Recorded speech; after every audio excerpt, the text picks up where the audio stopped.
Hello friends, welcome to Day of Smell. Dockyard Apprentice School, Naval Dockyard மும்பையில் apprentice vacancies announce பண்ணியிருக்காங்க. சரியா, 8th pass பண்ணியிருந்தாலும் apply பண்ணிக்கலாம், இல்லை அப்படின்னா 10th பாஸ் பண்ணியிருந்தாலும் அப்ளை பண்ணிக்கலாம், இல்லை அப்படின்னா ஐடிஐ முடிச்சிருந்தாலும் நீங்கள் அப்ளை பண்ணிக்கலாம். ஸோ ஏஜ் க்ரைட்டீரியா எப்படி ஆன்லைனில் ரிஜிஸ்டர் பண்ணி அப்ளை பண்ணணும் எல்லாமே ஸ்டெப் பை ஸ்டெப்பாக டீட்டெயிலாக பார்க்கலாம். ஆண்கள் பெண்கள் 2 பேருமே அப்ளை பண்ணிக்கலாம். இது அப்ரெண்டிஸ் ட்ரைனிங் 1 year இருக்கும், அதுக்கடுத்து 2 year இருக்கும். ஸோ அந்த ட்ரேடை பொறுத்தும் மாறும். நோட்டிஃபிகேஷனில் எல்லாமே கிளியராக இருக்கும், செக் பண்ணிட்டு அப்ளை பண்ணுங்கள். ரிகருக்கு 8th பாஸ் பண்ணியிருந்தால் அப்ளை பண்ணிக்கலாம். ஃபோர்ஜர் அண்ட் ஈட் ரீடருக்கு 10th பாஸ் பண்ணியிருந்தால் அப்ளை பண்ணிக்கலாம். ஏஜ் க்ரைட்டீரியா 14 to 21 இருந்தால் தான் நீங்கள் அப்ளை பண்ண முடியும். சரியா, எஸ்சி எஸ்டியாக இருந்தால் உங்களுக்கு ஒரு 5 years ஏஜ் ரிலாக்ஸேஷன் இருக்கும். ஸோ 26 வரை நீங்கள் அப்ளை பண்ணிக்கலாம். சரியா, 21 November 2002 21 November 2009 பிறந்திருந்தால் அப்ளை பண்ணிக்கலாம். மினிமம் ஹைட் 150 இருக்கணும். வெயிட் பார்த்திங்கன்னா 45 kgs கண்டிப்பாக இருக்கணும். செஸ்ட்டு பார்த்திங்கன்னா not less than minimum 5 cm expansion காமிச்சிட்டாங்க. ஐ சைடு 6/6 6/9 இருக்கலாம். சரியா, 6/9 கரெக்டாக வித் கிளாஸஸ் காமிச்சிட்டாங்க. எல்லாமே டீட்டெயிலாக செக் பண்ணிக்கோங்க. ஆல்ரெடி அப்ரெண்டிஸ் முடிச்சிருந்தா நீங்கள் எலிஜிபிள் இல்லை. செலெக்ஷனில் ரிட்டன் எக்ஸாம் இருக்கும். முதல்ல ஷார்ட் லிஸ்ட் பண்ணுறாங்க, அதுக்கடுத்து ரிட்டன் எக்ஸாம் கண்டக்ட் பண்ணுறாங்க. Written exam centre, apprentice training இது எல்லாமே மும்பையில் தான் இருக்கும். சரியா, ஸோ அதுக்கடுத்து உங்களுக்கு ரிட்டன் எக்ஸாமில் 100 மல்டிபிள் சாய்ஸ் கொஷின்ஸ் கண்டக்ட் பண்ணுறாங்க. இந்த ஜென்ரல் சயின்ஸு, நாலேஜ், மேத்தமெட்டிக்ஸ்லேருந்து வரும். 2 மணி நேரம் கண்டக்ட் பண்ணுறாங்க. இங்கிலீஷ் அண்ட் ஹிந்தியில் இருக்கும். இங்கிலீஷில் நீங்கள் அட்டன் பண்ணிக்கலாம். லாஸ்ட் டேட் பார்த்தீங்கன்னா June 24 ரிஜிஸ்டர் பண்ணி முடிச்சிடணும். Click here to register online இருக்கும். ஸோ இந்த அப்ளை லிங்க் டிஸ்கிரிப்ஷன் பாக்ஸில் கொடுத்துருக்கேன். டச் பண்ணி இந்த பேஜுக்குள்ளே வந்துருங்க. இதில் ரிஜிஸ்டர் ஆன்லைன் கிளிக் பண்ணுங்கள். லாஸ்ட் டேட் பார்த்தீங்கன்னா June 24 ரிஜிஸ்டர் பண்ணி முடிச்சிடணும். சரியா, ஸோ கேண்டிடேட் ரெஜிஸ்ட்ரேஷன் இதெல்லாம் உங்கள் நேம். ஸோ அடுத்து 10th மார்க் ஷீட்டில் டேட்டு, மந்த்து, இயர் எப்படி இருக்கோ அதே மாதிரி செலக்ட் பண்ணுங்கள். அடுத்து email ID, mobile number enter பண்ணிவிட்டு ரிஜிஸ்டர் கிளிக் பண்ணுங்கள். ஸோ ரிஜிஸ்ட்ரேஷன் சக்ஸஸ்ஃபுல் காமிச்சிட்டாங்க. லாகின் ஐடி, பாஸ்வேர்டு டிஸ்பிளே பண்ணியிருப்பாங்க, நோட் பண்ணிக்கோங்க. சரியா, ஸோ நோட் பண்ணிவிட்டு மேலே ஹோம் பட்டன் கொடுத்துருப்பாங்க, அதை கிளிக் பண்ணுங்கள். ஸோ இப்போ கேண்டிடேட் லாகின் ஓப்பன் ஆகும். இதில் login ID, password already display பண்ணியிருந்தாங்க இல்லையா, அதை நீங்கள் என்டர் பண்ணிவிட்டு இப்போ லாகின் ஆப்ஷன் கிளிக் பண்ணுங்கள். லாகின் ஐடி, பாஸ்வேர்டு என்டர் பண்ணிவிட்டு லாகின் கிளிக் பண்ணிங்க அப்படின்னா அப்ளிகேஷன் ஃபார்ம் ஓப்பன் ஆகும். சரியா, சைடில் ரைட் சைட் கார்னரில் மொபைல் நம்பர், இமெயில் ஐடி, என்னைக்கு ரெஜிஸ்டர் பண்ணிங்க அது எல்லாமே கொடுத்துருப்பாங்க. சரியா, ஸோ அப்ளிகண்ட் நேமில் 10th மார்க் ஷீட்டில் உங்கள் நேம் எப்படி இருக்கோ அதே மாதிரி என்டர் பண்ணுங்கள். அடுத்து ஃபாதர் நேம், மதர் நேம் கேட்டிருக்காங்க. சரியா, அடுத்து ஆதார் கார்டு நம்பர் கேட்டிருக்காங்க. ஆதார் கார்டு இருந்தால் தான் அப்ளை பண்ண முடியும். ஸோ ஆதார் நம்பர் நீங்கள் கண்டிப்பாக என்டர் பண்ணணும். இங்கே மேலே ரெட் கலரில் ஸ்டார் போட்டிருக்காங்க இல்லையா, இதெல்லாம் நீங்கள் கண்டிப்பாக ஃபில் பண்ணணும். ஸோ ஆதார் கார்டு இருந்தால் தான் நீங்கள் அப்ளை பண்ண முடியும். ஆதார் நம்பர் கண்டிப்பாக நீங்கள் என்டர் பண்ணணும். நேஷ்னாலிட்டியில் இந்தியன் செலக்ட் பண்ணுங்கள். ஜெண்டரில் மேலா, ஃபீமேலா, டிரான்ஸ்ஜெண்டரா அதை செலக்ட் பண்ணுங்கள். ஸோ அடுத்து கீழே கேட்டகரி செலக்ட் பண்ணுற மாதிரி இருக்கும். எஸ்சி, எஸ்டி, ஓபிசி, அன்ரிசர்வ்டு காமிச்சிருப்பாங்க.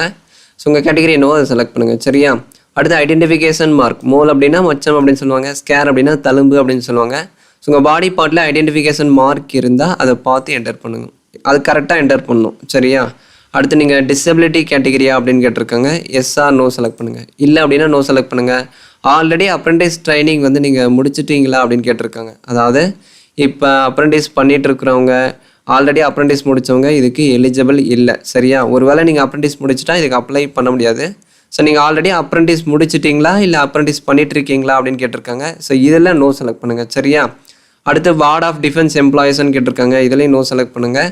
அதே மாதிரி வார்ட் ஆஃப் ஆர்ம்டு ஃபோர்ஸஸ் பர்சனலான்னு கேட்டிருக்காங்க. இதுலேயும் நோ செலக்ட் பண்ணுங்கள். So present address, permanent address, so உங்கள் house number, street name, landmark கேட்டிருக்காங்க. அடுத்து சிட்டி நேம், அதாவது உங்கள் டிஸ்ட்ரிக்ட் நேம் என்டர் பண்ணுங்கள். ஸ்டேட்டில் தமிழ்நாடு செலக்ட் பண்ணுங்கள். சரியா, ஸோ தமிழ்நாடு செலக்ட் பண்ணிவிட்டு எந்த டிஸ்ட்ரிக்டில் இருக்கீங்க அதை கரெக்டாக செலக்ட் பண்ணிவிட்டு உங்கள் லொக்கேஷன், உங்கள் தாலுக் பின்கோடு கரெக்டாக என்டர் பண்ணுங்கள். என்டர் பண்ணிவிட்டு so permanent address, correspondence address, அதாவது பர்மனெண்ட் அட்ரஸ், ப்ரெசன்ட் அட்ரஸ் இது ரெண்டுமே ஒரே மாதிரி இருந்தால் எஸ் செலக்ட் பண்ணணும். சரியா, எஸ் செலக்ட் பண்ணிவிட்டு கீழே ஸ்க்ரால் பண்ணிக்கோங்க. இதில் எஜுகேஷன் குவாலிஃபிகேஷன் கேட்டிருப்பாங்க. அதாவது 8th pass, 10th pass, 10th pass நான் ஐடிஐ, 10th பாஸ் பண்ணி ஐடிஐ முடிச்சிருந்தா 10th பாஸ் ஐடிஐ செலக்ட் பண்ணுங்கள். சரியா, இல்லை ப்ரோ நான் 8th மட்டும்தான் பாஸ் பண்ணியிருக்கேன், 10th மட்டும்தான் பாஸ் பண்ணியிருக்கேன் அப்படின்னா 8th பாஸ் நான் ஐடிஐ செலக்ட் பண்ணிக்கலாம். அதே மாதிரி 10th மட்டும் பாஸ் பண்ணியிருந்தா 10th பாஸ் நான் ஐடிஐ நீங்கள் செலக்ட் பண்ணிக்கலாம். சரியா, இப்போ செலக்ட் பண்ணிவிட்டு 10th எஜுகேஷன் டீட்டெயில்ஸ் நீங்கள் என்டர் பண்ணணும்.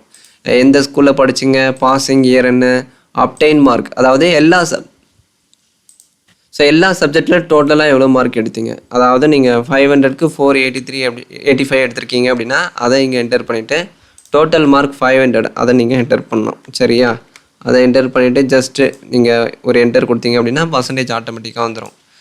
பர்சன்டேஜ் கால்குலேட் பண்ணணும்னு அவசியம் இல்லை. அப்டைன் மார்க்கு, டோட்டல் மார்க், எல்லா சப்ஜெக்டோட அப்டைன் மார்க்கு, அதாவது அப்டைன் மார்க்னால் நீங்கள் எவ்வளோ மார்க் எடுத்தீங்க எல்லா சப்ஜெக்டில். சரியா, அதுக்கான டோட்டல் மார்க்கு, மேக்ஸிமம் மார்க் அதை என்டர் பண்ணி ஜஸ்ட் நீங்கள் என்டர் கொடுத்தீங்க அப்படின்னா 97% ஆட்டோமேட்டிக்காக வந்துடும் பர்சன்டேஜ். சரியா, பர்சன்டேஜ் நீங்கள் கால்குலேட் பண்ண வேண்டிய அவசியம் இல்லை. அடுத்து அப்ரண்டிஸ்ஷிப் ட்ரேடு ட்ரைனிங், அதாவது நீங்கள் எந்த ட்ரேடில் அப்ளை பண்ணுறீங்க, நீங்கள் செலக்ட் பண்ணுற குவாலிஃபிகேஷனை பொறுத்து ட்ரேட் காமிச்சிருப்பாங்க. சரியா, ஸோ எந்த ட்ரேடுக்கு அப்ளை பண்ணுறீங்களோ அதை நீங்கள் செலக்ட் பண்ணிக்கலாம். அடுத்து டாக்குமெண்ட்ஸ் அப்லோட் பண்ணுற மாதிரி இருக்கும். So photo, signature, photograph light பேக்ரவுண்டில் இருக்கணும், அதாவது 80% ஃபேஸ் மட்டும் தான் கவர் ஆகிருக்கணும். 50லேருந்து 100 KB இருக்கணும், ஜேபிஜி ஃபார்மேட்டில் இருக்கணும். சிக்னேச்சர் பார்த்தீங்கன்னா ஒயிட் பேப்பரில், பிளைன் ஒயிட் பேப்பரில் பிளாக் பெனில் பிளாக் இங்கில் சைன் பண்ணி ஸ்கேன் பண்ணி அப்லோட் பண்ணணும். அதுவும் 50லேருந்து 100 KB இருக்கணும், ஜேபிஜி ஃபார்மேட்டில் இருக்கணும். இல்லை அப்படின்னா ஜேபிஇஜி ஃபார்மேட்டில் இருக்கலாம். சரியா, சூஸ் ஃபைல் கொடுத்து அந்த கரெக்டான சைஸ் அண்ட் ஃபார்மேட்டில் அப்லோட் பண்ணுங்கள். அடுத்து ஒரு சில டாக்குமெண்ட்ஸை நீங்கள் அப்லோட் பண்ணணும். 10th mark sheet, community certificate, Aadhaar, PAN card தேவையில்லை. ஒரு வேளை பேன் கார்டு இருந்தால் நீங்கள் அப்லோட் பண்ணிக்கலாம். சரியா, ஸோ ப்ரௌஸ் இதை கிளிக் பண்ணி அந்த டாக்குமெண்ட் எல்லாமே கரெக்டாக அப்லோட் பண்ணுங்கள். அதிகபட்சம் 400 KBக்குள்ளே இருக்கணும். சரியா, பிடிஎஃப் ஃபார்மேட்டில் மட்டும்தான் இருக்கணும். 10th mark sheet, community, Aadhaar, PAN card இது எல்லாமே பிடிஎஃப்பில் மட்டும்தான் இருக்கணும். 400 KBக்குள்ளே இருக்கணும். அதிகபட்சம் 400 KBக்குள்ளே மட்டும்தான் இருக்கணும். அந்த கேபிக்கு அதிகமாக இருந்தால் அப்லோட் ஆகாது. சரியா, 400 KBக்கு அதிகமாக இருந்தால் கண்டிப்பாக அப்லோட் ஆகாது. அந்த கரெக்டான கேபிக்குள்ளே அப்லோட் பண்ணுங்கள். அப்லோட் பண்ணிவிட்டு செல்ஃப் டிக்ளரேஷன் படித்து பார்த்துட்டு இந்த பாக்ஸில் டிக் பண்ணிவிட்டு சப்மிட் அப்ளிகேஷன் கிளிக் பண்ணிக்கலாம். அப்ளிகேஷன் ஃபீஸ் எல்லாம் எதுவுமே இல்லை. சரியா, எக்ஸாம் மட்டும் தான் கண்டக்ட் பண்ணுறாங்க. சப்மிட் அப்ளிகேஷன் கொடுத்து நீங்கள் டேரெக்டாக சப்மிட் பண்ணிக்கலாம். அப்ளிகேஷன் ஃபீஸு, ரிஜிஸ்ட்ரேஷன் ஃபீஸு அதெல்லாம் எதுவுமே இல்லை. நல்ல ஆப்பர்ச்சுனிட்டி, கண்டிப்பாக ட்ரை பண்ணுங்கள். சரியா, ஒன்ஸ் டாக்குமெண்ட்ஸ் எல்லாமே கரெக்டாக அப்லோட் பண்ணிவிட்டு சப்மிட் அப்ளிகேஷன் கிளிக் பண்ணிங்க அப்படின்னா அப்ளிகேஷன் ஃபார்மை எடிட் பண்ண முடியாது. சரியா, ஒன்ஸ் நீங்கள் சப்மிட் அப்ளிகேஷன் கொடுத்துட்டு எஸ் கன்ஃபார்ம் கிளிக் பண்ணிங்க அப்படின்னா எடிட் பண்ண முடியாது. ஸோ எல்லாமே கரெக்டாக இருக்கான்னு செக் பண்ணிவிட்டு அதுக்கடுத்து எஸ் கன்ஃபார்ம் கிளிக் பண்ணுங்கள். எஸ் கன்ஃபார்ம் அதை கிளிக் பண்ணிங்க அப்படின்னா அப்ளிகேஷன் ஃபார்ம் ஓப்பன் ஆகும். சரியா, டேரெக்டாக சப்மிட் ஆகிடும். அதுக்கடுத்து இந்த மாதிரி அப்ளிகேஷன் பிரிண்ட் அவுட் ஓப்பன் ஆகும். ஸோ கீழே பிரிண்ட் சிம்பிள் கொடுத்துருப்பாங்க, அதாவது கீழே ஸ்க்ரால் பண்ணிங்க அப்படின்னா அப்ளிகேஷன் ஃபார்ம் பிரிண்ட் சிம்பிள் கொடுத்துருப்பாங்க. இதை கிளிக் பண்ணி நீங்கள் ஃபியூச்சர் ரெஃபரன்ஸ்க்காக மறக்காமல் பிரிண்ட் அவுட் எடுத்து வச்சுக்கோங்க. அந்த வித்தின் ஏஜுக்குள்ளே இருந்தால் மட்டும்தான் அப்ளை பண்ண முடியும். 14லேருந்து 21 ஏஜுக்குள்ளே இருந்தால் அப்ளை பண்ணிக்கலாம். 21க்கு மேலே ஏஜ் பாராயிட்டால் SC STக்கு மட்டும் ஏஜ் ரிலாக்ஸேஷன் கொடுத்துருக்காங்க. ஸோ அதை யூஸ் பண்ணி நீங்கள் அப்ளை பண்ணிக்கலாம். ஏஜ் க்ரைட்டீரியா இருந்தால் தான் அப்ளை பண்ண முடியும். ஸோ அந்த ஏஜ் க்ரைட்டீரியா இல்லை அப்படின்னா கண்டிப்பாக நீங்கள் அப்ளை பண்ண முடியாது. ப்ரோ எனக்கு 23 இருக்குது, 24 இருக்குது, நானும் 8th 10th தான் பாஸ் பண்ணியிருக்கேன், நான் அப்ளை பண்ணிக்கலாமான்னு கேட்டிங்கன்னா கண்டிப்பாக இல்லை. வித்தின் ஏஜுக்குள்ளே இருந்தால் தான் அப்ளை பண்ண முடியும். டவுட்ஸ் ஏதாவது இருந்தால் கமெண்ட் செக்ஷனில் கேளுங்க. இதில் காம்படிஷன் கம்மியாக இருக்கும். ஏன் அப்படின்னா அந்த வித்தின் ஏஜ் க்ரைட்டீரியா இருக்கிறவங்க மட்டும்தான் அப்ளை பண்ண முடியும் இல்லையா, அதனால் காம்படிஷன் கம்மியாக தான் இருக்கும். கண்டிப்பாக ட்ரை பண்ணுங்கள். ஃப்யூச்சரில் இந்த சென்ட்ரல் கவர்மெண்ட் அப்ரண்டிஸ் சர்டிஃபிகேட் ரொம்ப வேல்யூவாக இருக்கும். தேங்க்ஸ் ஃபார் வாட்சிங்.